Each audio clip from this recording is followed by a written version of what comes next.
There was a man who lived with two names, who walked through two worlds that could never touch. And when the town came for blood, they asked him which home he would burn to save the other. If you love stories like this, hit subscribe. Drop a comment and tell me where you're listening from. The rancher's name was Daniel Mercer, though the Apache who raised him called him Shashlichiye, Red Bear, for the color of his hair when the sun struck it, and for the quiet strength they saw in him even as a boy. He stood 6 feet tall with sun-darkened skin, calloused hands, and eyes the color of winter sky. Those eyes had seen things most men never would, things that lived in two separate worlds, and they carried the weight of both. He ran a small ranch in the New Mexico Territory, 20 miles south of a town called Shepherd's Bend, in the year 1878. The ranch was modest, 160 acres of scrubland and sparse grass, a wooden house he built himself, a barn, a corral. He raised horses mostly, good strong animals that could endure the desert heat and the mountain cold. People said he had a way with horses that seemed almost unnatural, that he could calm a wild stallion with nothing but his voice and his hands.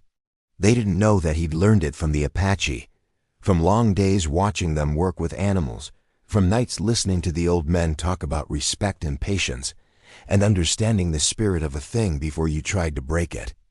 Daniel lived alone, though not from loneliness. He preferred the silence of his land, the wide empty sky, the sound of wind moving through the cottonwoods along the creek that marked his western boundary.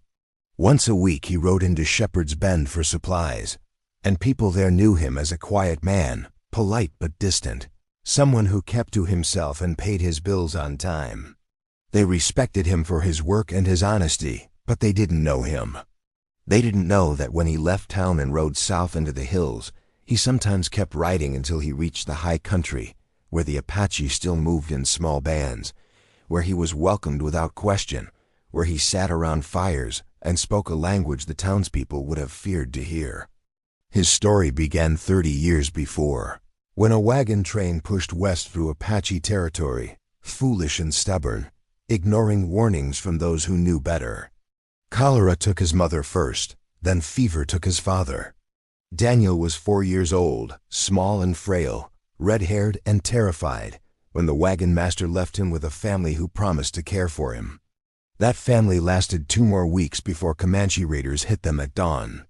The raiders took what they wanted and left the dead where they fell.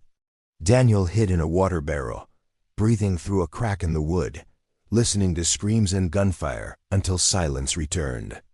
He would have died there, a small white child alone in the desert, if the Apache scouts hadn't found him. They were returning from a hunt, moving quietly through the aftermath of the raid, when one of them heard crying from inside the barrel. The scout was a man named Nanton, which meant chief, though he wasn't chief yet, just a respected warrior in his prime. Nanton lifted the lid and looked down at the trembling red-haired boy, and something passed between them, some recognition that neither could name. Nanton lifted Daniel out, held him while he sobbed, and carried him back to the band. The elders debated. Some said the white child would bring trouble, that his people would come looking for him, that he carried the curse of the Inda, the white eyes, in his blood. Others said he was just a child, that the spirits had delivered him to them for a reason, that to turn him away would be to reject a gift. An old woman named Beshka spoke last. She had lost her own son to white soldiers 3 years before, and her daughter to sickness the year after that. She looked at the red-haired boy and saw something, some thread of fate or purpose, and she said she would raise him. The elders agreed. So Daniel grew up Apache. He learned their language before he forgot his own, learned to track and hunt, to move through the desert without sound, to read the land like other children read books. Beshka taught him patience and observation. Nanton taught him strength and honor, and the other children taught him belonging. He was different, with his pale skin that burned in the sun and his red hair that fascinated the younger ones, but difference was not rejection. The Apache judged a person by their heart and their actions, not the color of their skin. They called him Shashlichiye, and he answered to it as naturally as breathing. But the world beyond the band did not forget he was white. When he was 14, a group of Apache warriors returned from a raid with news that changed everything. They had struck a ranch 50 miles north, taken horses and supplies, and found a white boy among the Apache traveling with them. Word had spread. The army was looking for a white child taken by savages, a red-haired boy who would be about 14 now. They were offering a reward. They were sending patrols. Nanton, now chief of the band, called Daniel to his fire that night. The two of them sat alone while the stars wheeled overhead, and Nanton spoke in the careful, measured way he used when words mattered more than usual. "You are Shashlicky-A," Nanton said. "You are my son as much as any born to my blood. But your hair marks you, and your skin marks you, and the soldiers will not stop looking. They will bring war to us because of you, not because you have done wrong, but because they see you as stolen property. Do you understand?" Daniel understood. He was 15 years old, and he understood that love was not always enough to overcome the cruelty of the world. "If you stay," Nanton continued, "we will fight to keep you. Many will die. If you go, you will be alone among people who do not know you, who will never see you as we see you. This is not a choice any child should make, but it is yours to make." Daniel looked into the fire for a long time. He thought about Beshka, who had held him when he woke screaming from nightmares about the barrel and the blood. He thought about the other children who had shared everything with him, their food and their laughter and their secrets. He thought about Nanton, who had taught him what it meant to be a man of honor. Then he thought about soldiers coming, about bullets and fire, about the people he loved dying because he existed. "I will go," he said. Nanton nodded slowly, and Daniel saw grief in his eyes, deep and old. "You carry our ways in your heart," Nanton said. "That cannot be taken from you.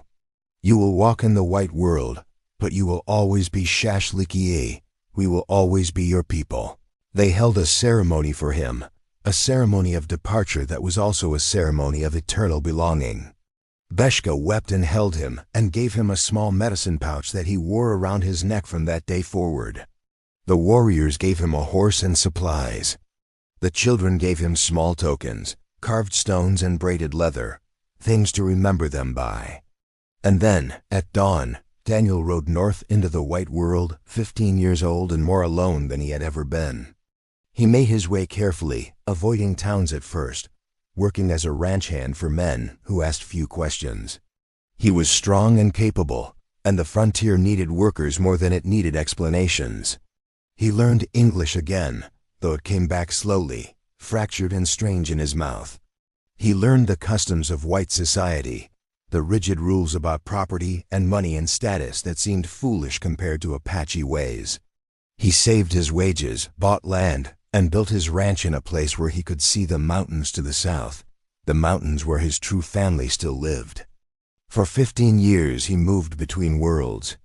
He was Daniel Mercer to the townspeople, a reliable if distant rancher, a man who kept his word and his business to himself. But several times a year, when the longing became too much, he rode south into the high country, and there he was Shashlicky-A again, welcomed by Nanton and Beshka, and the others who had loved him since childhood. He brought them supplies when he could, ammunition and cloth and tools, small things that would not be traced or noticed. They shared news, told stories, laughed around fires under stars that cared nothing for the boundaries men drew on maps. Nanton was older now, his hair shot through with gray, but still strong, still commanding respect. Beshka was ancient and frail, but her eyes were sharp and her mind was sharper. She scolded Daniel for staying away too long, then held him close and told him she was proud of the man he had become. The young warriors he had grown up with were fathers now, teaching their own children the skills he had learned alongside them. And there were new children, wide-eyed and curious, who listened to stories about the red-haired boy who had lived among them long ago. "Do you have a woman?" Beshka asked him once, on a cool autumn evening when he had come to visit. "No," Daniel said. "Why not?" He had thought about it many times. In town there were women who smiled at him, who found him attractive in a rough frontier way, But he could never imagine bringing one to his ranch, never imagine explaining who he really was. And among the Apache there had been a girl once, a girl named Desba, who had been his closest friend. But she had married another warrior and had 3 children now. And when Daniel looked at her, he felt only happiness for her life, not longing. "I don't belong enough to either world to ask someone to share it," he said. Beshka made a disgusted sound. "You belong to yourself. That is enough. A woman worth having will see that." But Daniel was not sure he believed her. He felt split, divided, like a river that had been forced to choose between 2 channels and had chosen neither, spreading thin across dry ground instead, nourishing nothing completely. The trouble began in the spring of 1878, when tensions between the town of Shepherd's Bend and the Apache bands in the hills grew sharp and dangerous. A series of raids had hit outlying ranches, raiders taking cattle and horses, burning barns. The ranchers blamed the Apache, though the evidence was thin. Apache didn't usually burn buildings. It wasn't their way. And the tracks the ranchers found were sometimes shod, which suggested white men or Mexicans pretending to be Apache. But fear didn't care about evidence, and people in Shepherd's Bend grew hostile and frightened. The town had grown in the past few years, new families arriving, new businesses opening, a church and a school and a telegraph office. The mayor was a man named Gideon Hawley, a thick-shouldered former cavalry officer with a black beard and eyes like stones. Hawley had fought Apache during the war and after, and he carried that history like a weapon, using it to stir up anger and fear whenever it suited him. He spoke often about civilization and progress and the need to make the territory safe for decent people, by which he meant white people, by which he meant pushing the Apache out or wiping them out entirely. Daniel heard the speeches when he came to town. He stood in the back of the general store or the saloon, listening to Hale's voice rise and sharpen, watching the faces of the townspeople as they nodded and murmured agreement. He felt a cold knot of dread forming in his stomach, but he said nothing. What could he say? That he knew the Apache, that they were not mindless savages, that they valued honor and family as much as any white man. They would ask how he knew. They would look at him differently. They would suspect him. So he stayed silent, bought his supplies, and rode home. But silence became harder in late May, when a rancher named Tom Whitfield was found dead on his property, 3 miles outside town. Whitfield had been shot once in the chest and once in the head, his body left in the dust near his corral. His horses were gone. His house had been ransacked. And near his body, clear as a signature, were moccasin tracks and a single arrow, broken and left behind as if in haste. The town exploded with rage and fear. A posse formed within hours, 30 men armed with rifles and revolvers, led by Gideon Hawley himself. They rode out to Whitfield's ranch, examined the scene, and declared it an Apache attack, no question, no doubt. The arrow was proof. The tracks were proof. The stolen horses were proof. Whitfield had been a good man, a family man, a hard worker. His death demanded justice. But Whitfield had no family. He was a bachelor, a quiet man who kept to himself, not unlike Daniel. And Daniel, hearing the news in town the next day, felt something twist in his gut, some instinct honed by years of living between worlds. He asked to see the arrow, claimed he knew something about Apache arrows from his time working near the territories. The sheriff, a tired man named Bill Corcoran, let him examine it. Daniel held the arrow and knew immediately it was wrong. The fletching was sloppy, the shaft too straight, the point made from traded metal rather than knapped stone. It looked like an Apache arrow to someone who had never seen one up close, but to Daniel it was a clumsy imitation. He told the sheriff as much, carefully, without revealing how he knew. "Could be a fake," Daniel said. "Could be someone trying to make it look like Apache." The sheriff frowned. "Why would anyone do that?" "To start a war," Daniel said quietly. "To get people riled up. To give them an excuse." Sheriff Corcoran looked at him for a long moment, and Daniel saw doubt flicker in his eyes, a moment of consideration. But then Gideon Hawley entered the office, boots heavy on the wooden floor, and the moment passed. "You questioning my judgment, Mercer?" Holly asked, his voice hard. "Just looking at the evidence," Daniel said evenly. "Evidence is clear," Holly said. "Apache killed Whitfield. We're forming another posse. Bigger this time. Gonna ride out to their camps and make them answer for it. You're welcome to join us. Show which side you're on." Daniel met his eyes. "I'm not on the side of starting a war over bad evidence." Hale's jaw tightened. "Then maybe you're on the wrong side altogether." Daniel left the sheriff's office feeling eyes on his back, heavy and suspicious. He rode out of town quickly, not toward his ranch but south, into the hills, toward the Apache. He needed to warn them.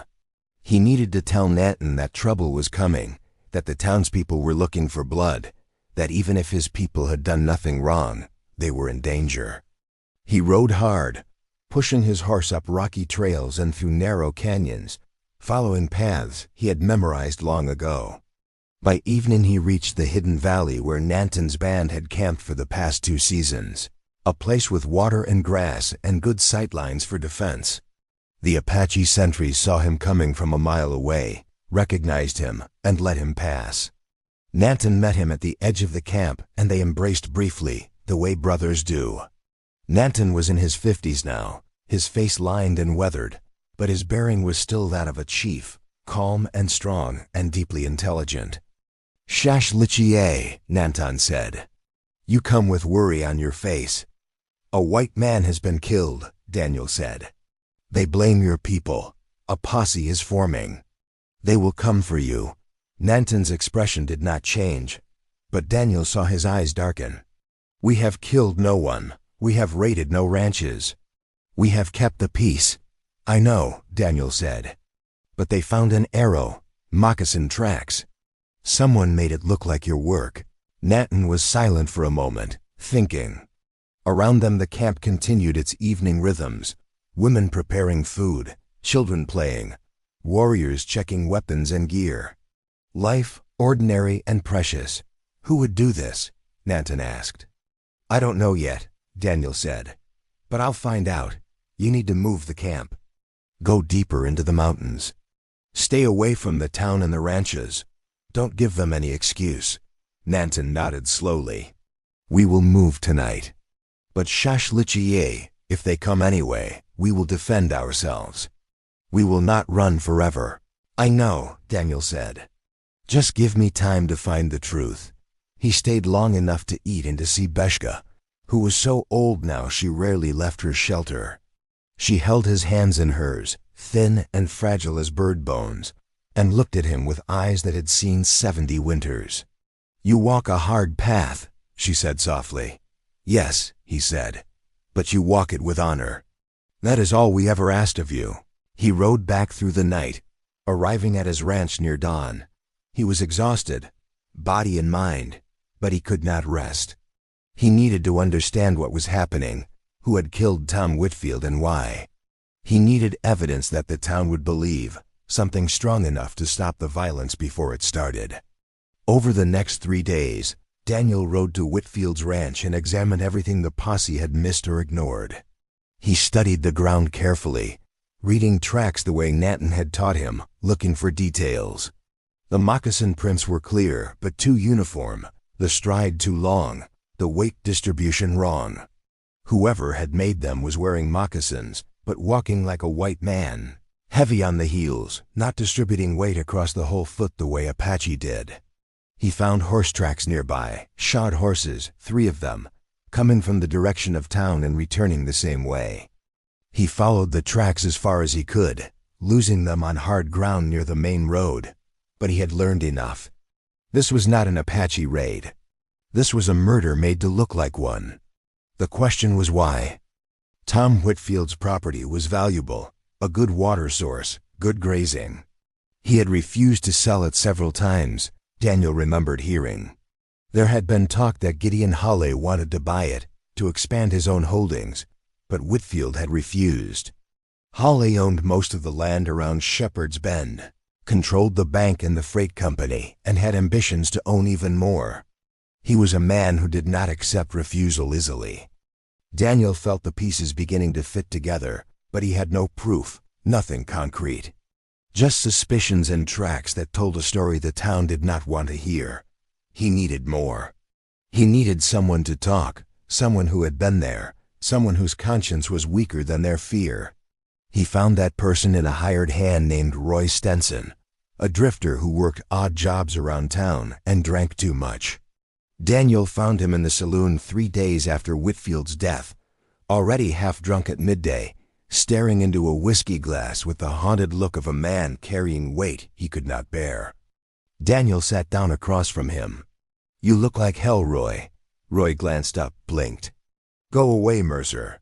I need to ask you something," Daniel said quietly. "About Tom Whitfield." Roy's face went white. His hands trembled. "I don't know nothing about that." "You know something," Daniel said. "I can see it on you.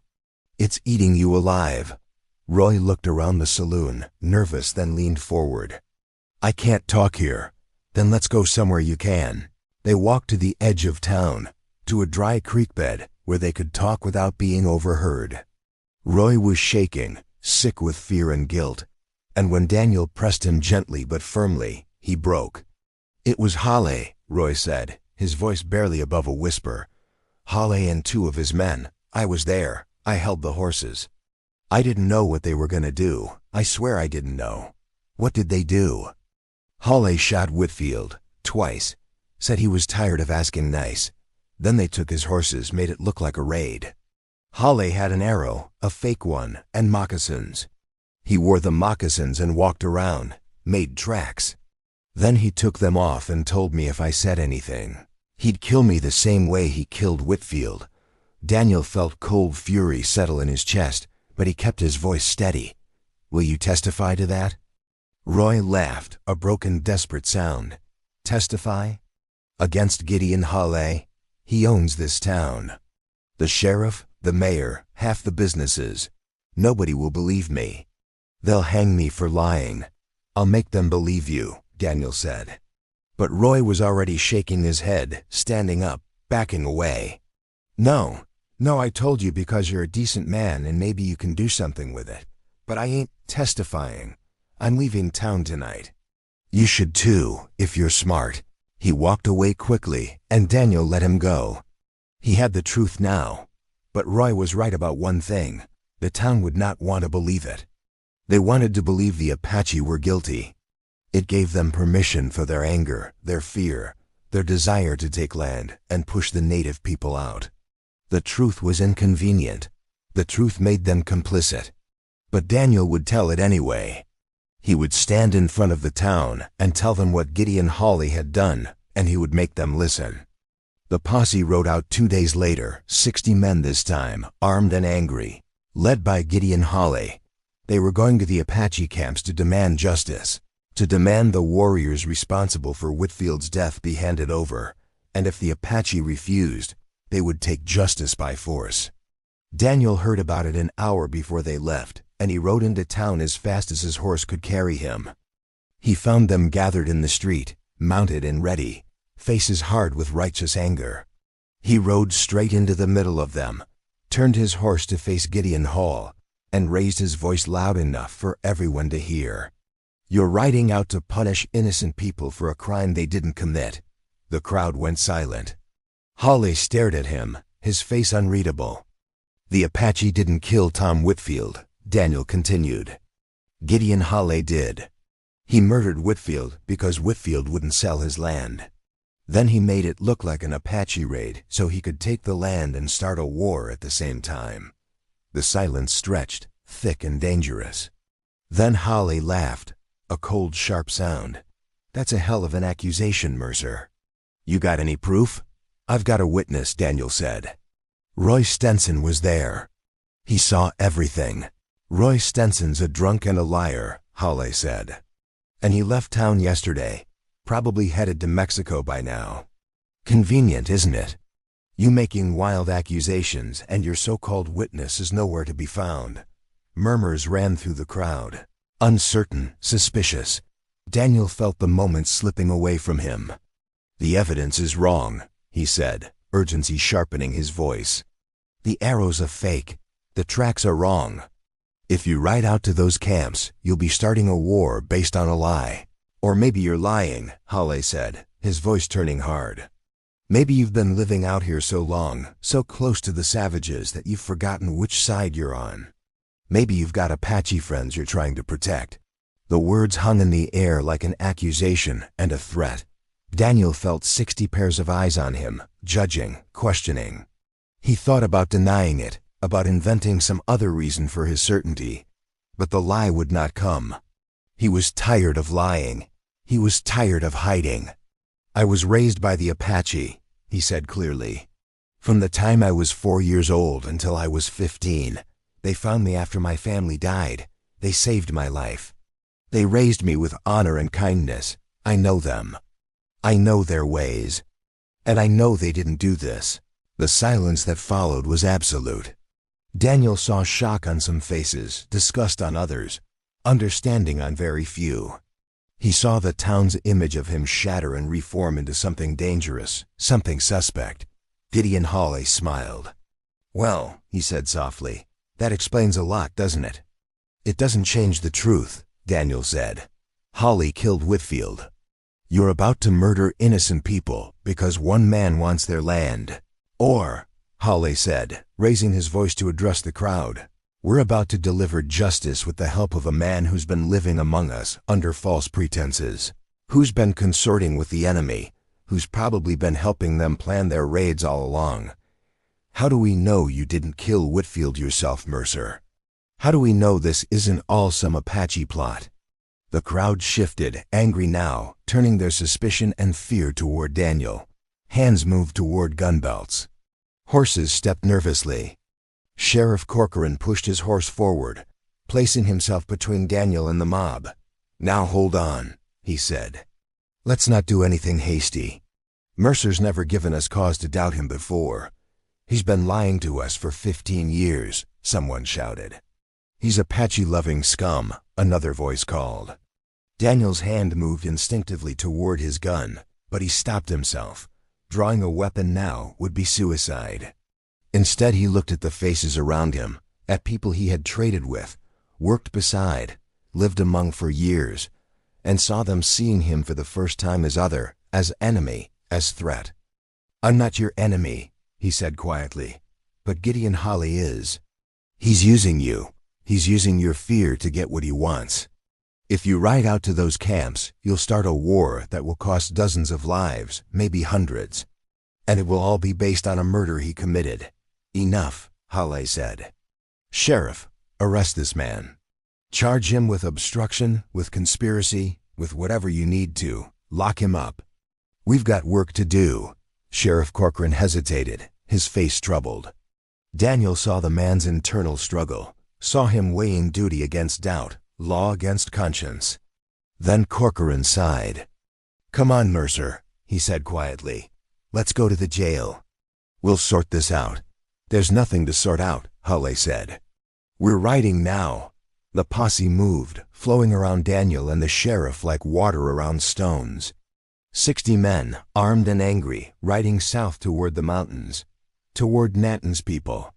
Daniel watched them go and felt something break inside him, some final hope that words and truth would be enough. "Sheriff," he said urgently, "you have to stop them. They're going to massacre those people." "I can't stop 60 armed men," Corcoran said. "And I'm not sure I should. Maybe you're telling the truth, maybe you're not. But you lied about who you are for a long time, Mercer. That makes it hard to trust you now." He guided Daniel to the jail, a small wooden building at the end of the main street, and locked him in a cell. The bars were solid iron, the walls thick adobe. Daniel paced the small space like a caged animal, mind racing. He had to get out. He had to warn Nanton. He had to stop the slaughter before it began. But the cell was secure, and the sheriff was not a fool. Corcoran sat at his desk, cleaning his rifle, watching Daniel with tired eyes. "Why'd you lie?" he asked after a while. Daniel stopped pacing. "I didn't lie. I just didn't tell you everything. Same thing out here." "Is it?" Daniel leaned against the bars. "If I'd told you the truth 15 years ago, What would have happened? Would you have welcomed me? Would the town have accepted me? Or would they have driven me out, or worse? Corcoran was quiet for a moment. I don't know, he admitted. I know, Daniel said. I've lived in both worlds. I know what white people think of anyone who's lived with the Apache. I know what they call them. I know what they do to them. So I kept quiet. I built a life. I hurt no one. Is that so wrong? Maybe not, Corcoran said. But it means when you finally do speak up, people don't know if they can believe you. Do you believe me? The sheriff looked at him for a long time. I don't know, he said finally. I want to. There's something about this whole thing that feels wrong. But Hale's a powerful man. He's got influence.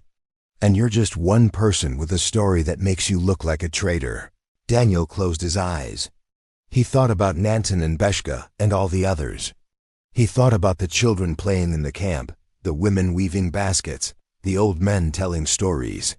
He thought about what 60 armed men would do when they reached that camp, how they would demand and threaten, how someone would panic, how the first shot would sound, how everything would explode into chaos and blood. He had to get out. He waited until evening, until the sheriff stepped outside to check on his horse. Then Daniel called out, urgent and frightened. Sheriff! Sheriff, something's wrong. Corcoran came back inside quickly, hand on his gun. What? My chest, Daniel gasped, clutching his ribs, bending over. Can't breathe. Something's wrong. The sheriff approached the cell cautiously, peering through the bars. Daniel waited until he was close, until his face was near the iron, and then he moved. His hand shot out, grabbed Corcoran's shirt, and slammed him forward into the bars. The impact rang loud in the small jail, and the sheriff dropped, dazed. Daniel felt sick doing it. Corcoran was not a bad man, just a cautious one, and he didn't deserve this. But necessity was a hard master. Daniel reached through the bars, found the keys on the sheriff's belt, and unlocked the cell door. He took Corcoran's rifle and handgun, not to use but to keep the sheriff from following too quickly, and then he was out, running to the livery where his horse was stabled. The stable hand tried to stop him, but Daniel moved past him like wind, saddled his horse with practiced speed, and rode out of town at a gallop. Behind him he heard shouting, heard the alarm being raised, but he didn't look back. He rode south, into the darkening hills, pushing his horse hard but not cruelly, finding the paths by instinct and memory.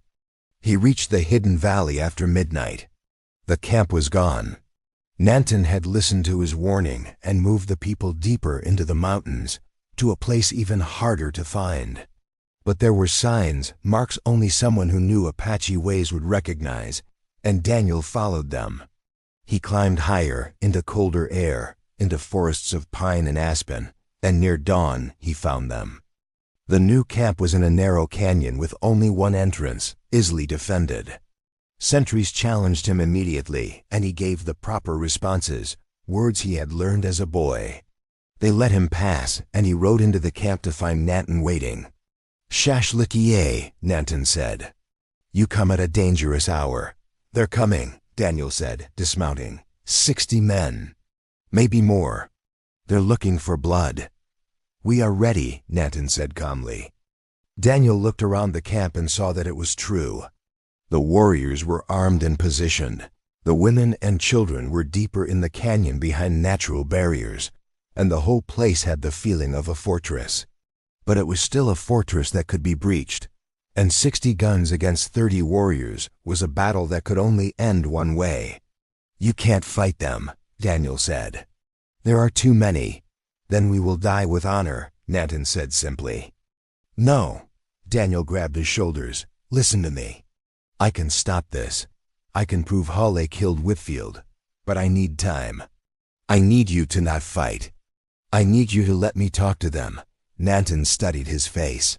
They will not listen to you. You are one voice against 60. Maybe, Daniel said. But I have to try. If shooting starts, everyone dies. You, me, them. And nothing changes. But if I can make them hear the truth, truth does not matter to men who want war. It matters to some of them, Daniel insisted. Not Halle, but the sheriff maybe. Others. Good men who are scared and confused. I can reach them. I know I can.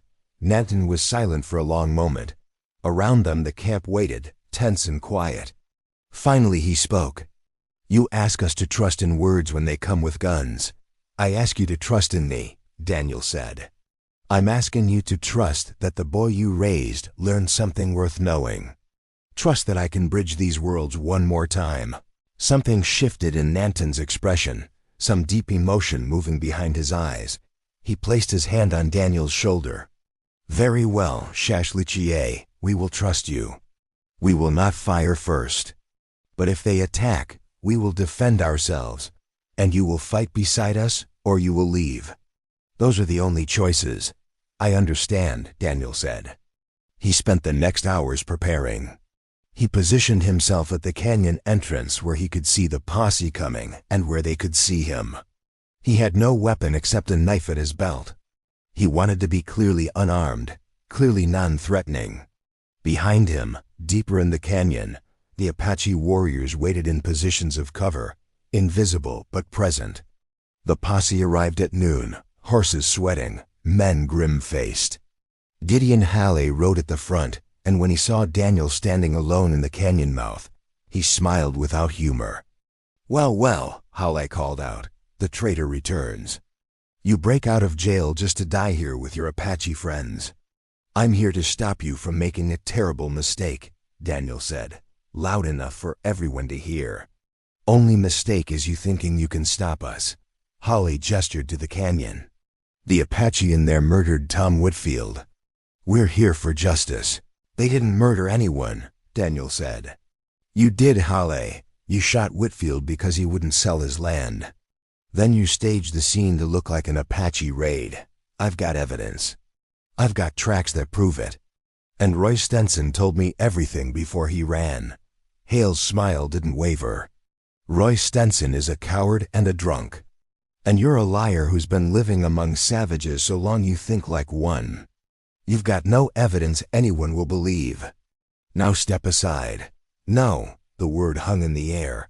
Daniel did not move. Behind him he felt the presence of Nanton's warriors, silent and waiting. Hale's expression darkened. I said step aside. And I said no. You're not getting past me. Not to murder innocent people. Not today. Then we'll go through you. Halle pulled his pistol. 60 men raised their rifles. Daniel stood still, unarmed, alone against them.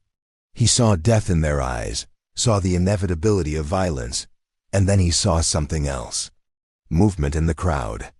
Sheriff Corcoran, pushing his horse forward, moving between Halle and Daniel. Wait, Corcoran said. Get out of the way, Bill, Halle said impatiently. I said wait. The sheriff's voice was firm. He looked at Daniel. You said you have evidence. Show me. I'll show you the tracks at Whitfield's ranch, Daniel said. Shot horses coming from town.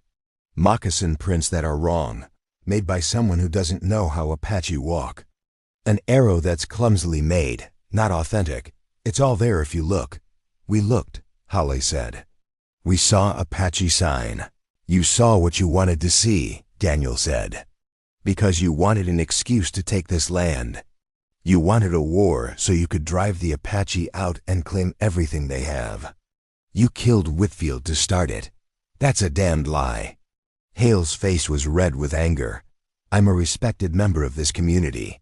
I fought Apache for years. I've given everything to make this territory safe for decent people. And now some Apache-raised half-breed is accusing me of murder? This is insane. But doubt was spreading through the posse. Daniel could see it in their faces, hear it in the murmurs that passed between them. They had come for justice, but justice was supposed to be clear and righteous, not complicated and murky. They had come to punish savages, but now one of their own was standing in the way, calling their leader a murderer, and the certainty they had felt was crumbling. Let's go back, someone said from the crowd. Let's check the evidence like Mercer says. We know what we'll find, another voice added. Apache sign. But what if we're wrong? A third voice said, younger, uncertain. What if Mercer's telling the truth? He's not, Halle snapped. He's protecting his people. He's a traitor.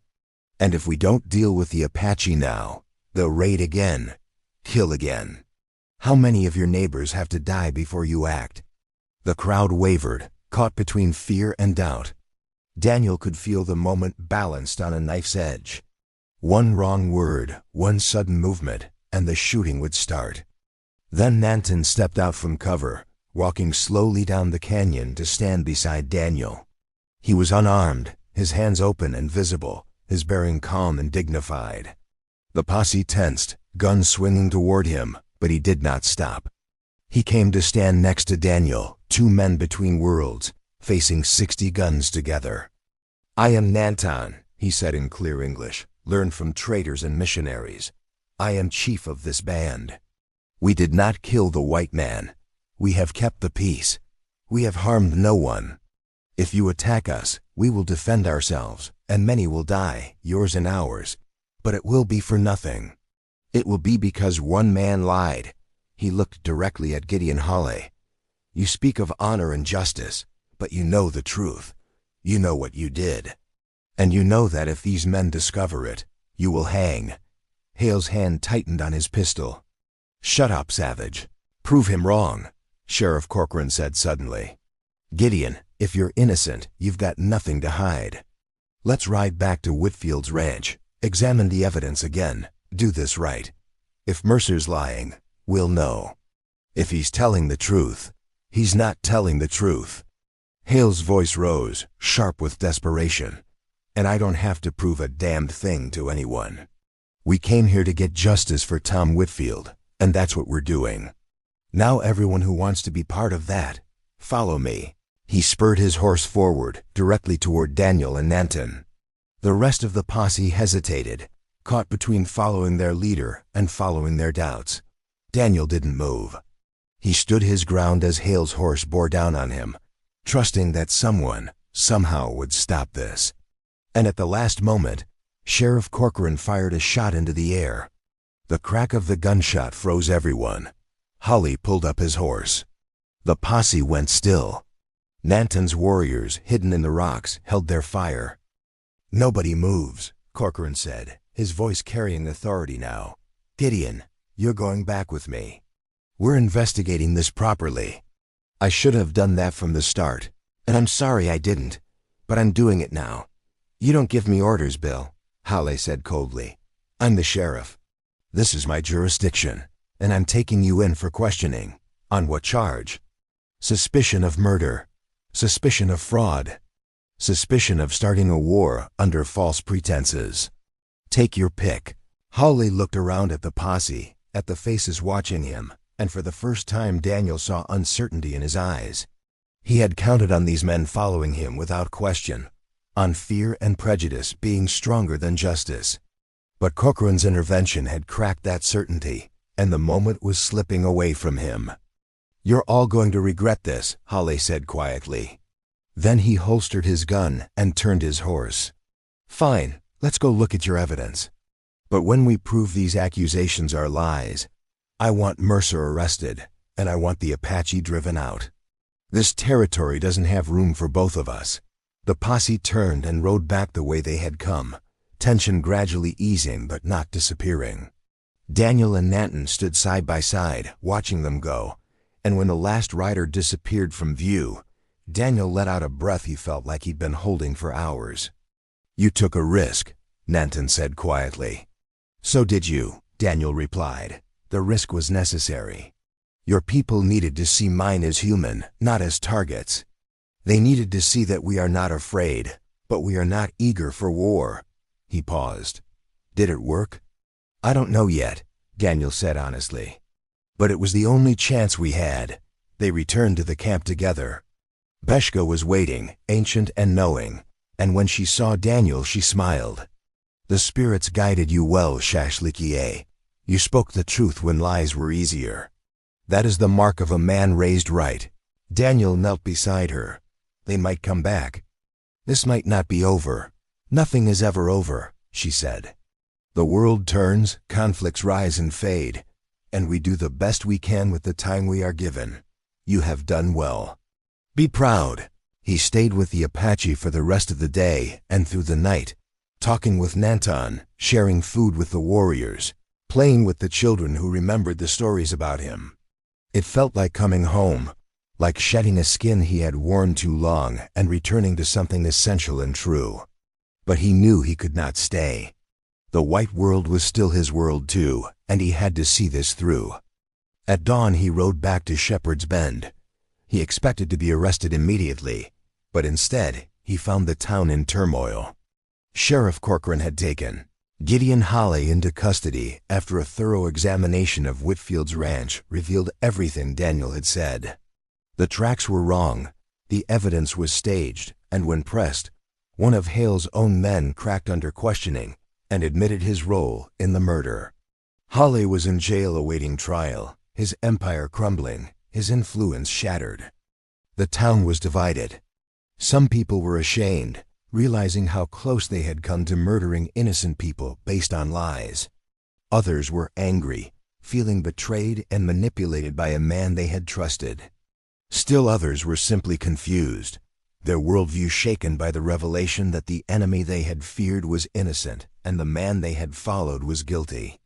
Daniel rode straight to the sheriff's office. Corcoran was there, looking tired but relieved. "You were right," the sheriff said simply. "About everything. What happens now?" Daniel asked. "Holly goes to trial. He'll hang, most likely. His men are testifying against him in exchange for lighter sentences. As for you," Corcoran paused, "technically you broke out of jail. But given the circumstances, I'm willing to call that a wash. You saved a lot of lives yesterday, Mercer. Both sides. What about the Apache? What about them? Will the town leave them alone now?" Corcoran sighed. "I can't make promises for everyone.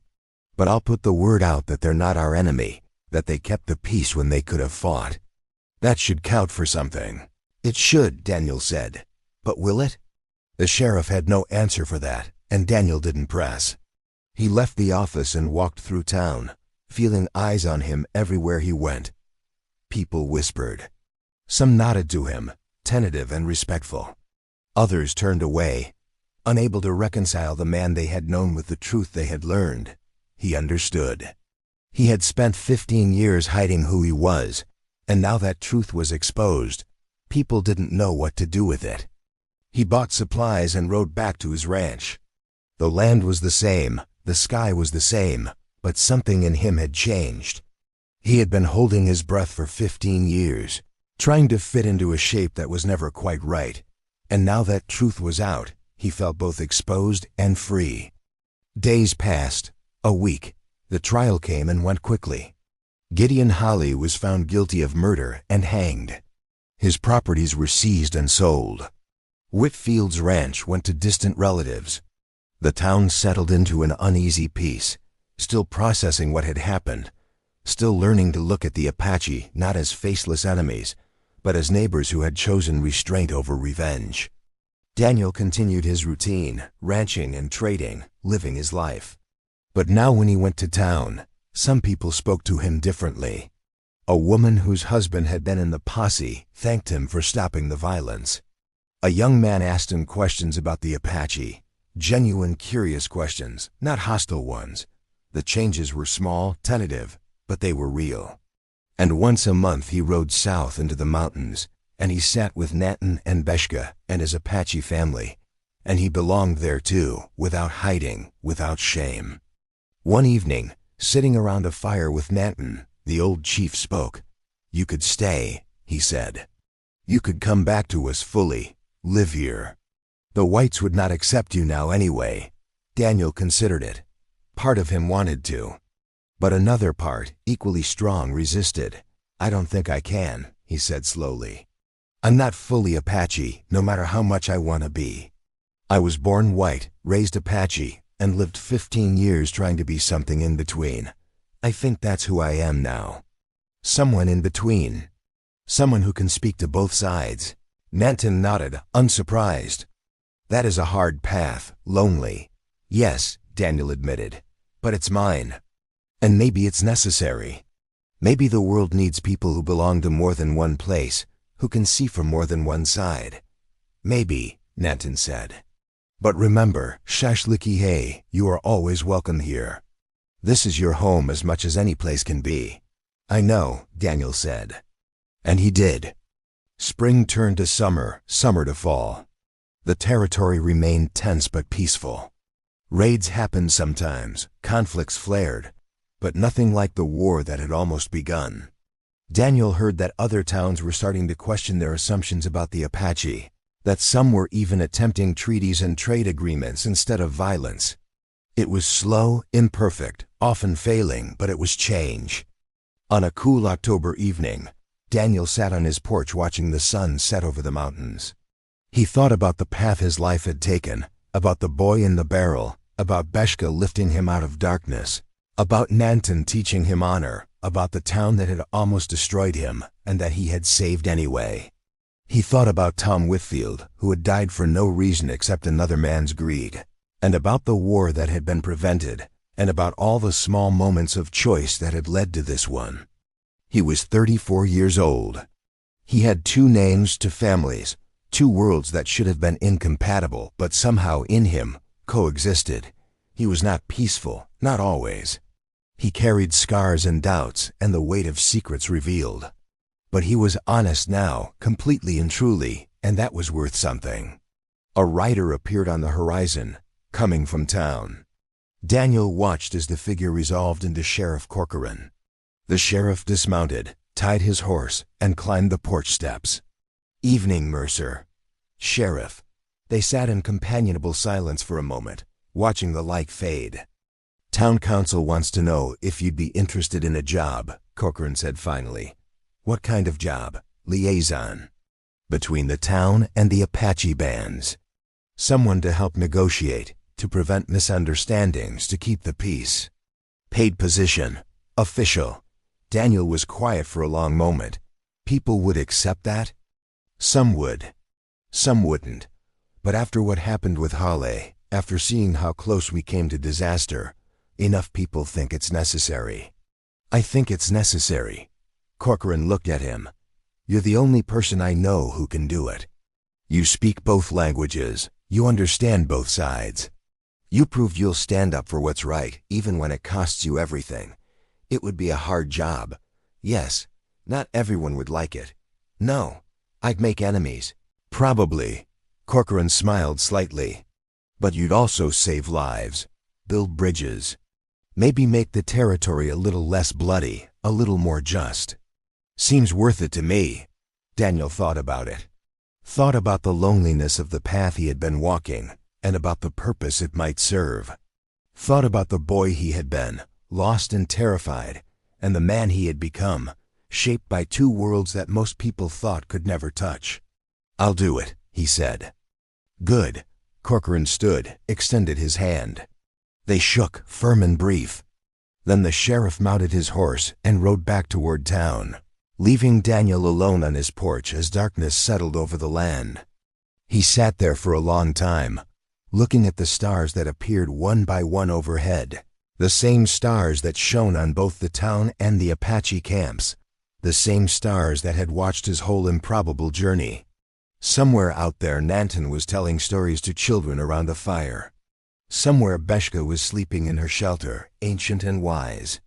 Somewhere the people of Shepherd's Bend were living their lives, learning slowly, changing reluctantly, but changing nonetheless.